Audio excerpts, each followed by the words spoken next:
আপনার বাড়ি মুন্সিগঞ্জ। নাম জিজ্ঞেস করেন। আমার নাম বিচারপতি শামসুদ্দিন চৌধুরী মানিক।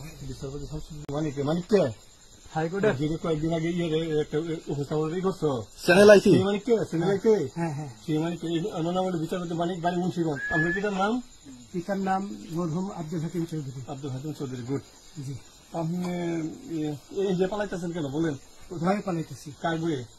আর প্রশাসনের ভয়ে। প্রশাসনের বইয়ে ওই একটা মেয়ে বলছিলেন যে ইয়ের বাচ্চা দীপ্তি চৌধুরী। ওইটা আমি ক্ষমাও চাইছি। হ্যাঁ বলি আপনাকে, হ্যাঁ আমি এই দেখাচ্ছি, হ্যাঁ এই যুগে কিসের? আমি তো কত রুগী নেই, মিডিয়াতে তো খুব সুন্দর। আচ্ছা আচ্ছা শোনেন শাহিন সাহেব, একটু স্লো।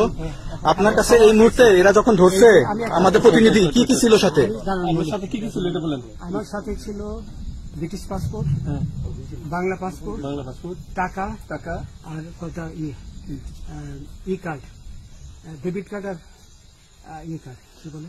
আমার ভিডিও করতেছে। আচ্ছা, কালকে যে টাকাগুলো ছিল, আজকে কোনো টাকা ছিল সাথে? আজকে ছিল না, আজকে যে কত বাংলাগুলা। হ্যাঁ 40,000 আজকে হ্যাঁ, আজকে যেটা কয় টাকা ছিল?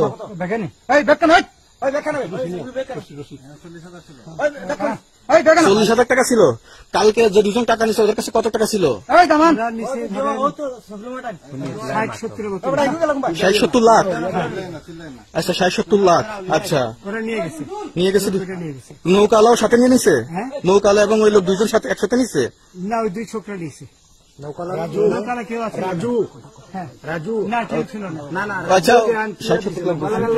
ওনাদের ফোন নাম্বার আছে আপনার কাছে? জানা দিছে? কিছু নাই, আমার ফোন নাম্বার সব নিয়ে গেছে। বিচারপতি কাউন্টার দিবেন না, সত্য কথাটা বলেন। আপনি কত টাকা কন্ট্যাক্টে আসছেন? আমি 15,000 টাকা ওদের বলছিলাম, ওইটা আমি দিছি, কিন্তু পরে এই দুই ছেলে আমার মাইরা ধইরা সব টাকা নিয়ে গেছে। এই মাইকটা কোন জায়গায় মারছে ভাইয়া? বর্ডারে আনিয়ে মারছে না ভিতরে, তারের ভিতরে, ইন্ডিয়ার ভিতরে? ইন্ডিয়ার ভিতরে। আমরা তো ইয়ের নামে আমাদের বাংলাদেশের অনেকের নামে আমরা অনেক অন্যায় করছেন, জুলুম করছেন, এটা সঠিক? আমি জুলুম করি নাই, আমি আচ্ছা, এগুলো আইন প্রক্রিয়া চলবে, এগুলো আমরা কিছু কথা বলতে পারি না। চলেন ভাই, বিচারপতি হিসাবে আচ্ছা বাকি যা জিজ্ঞাসা করার আমাদের ঊর্ধ্বতন জিজ্ঞাসা করবো, আমরা যাই এখন। রসিদ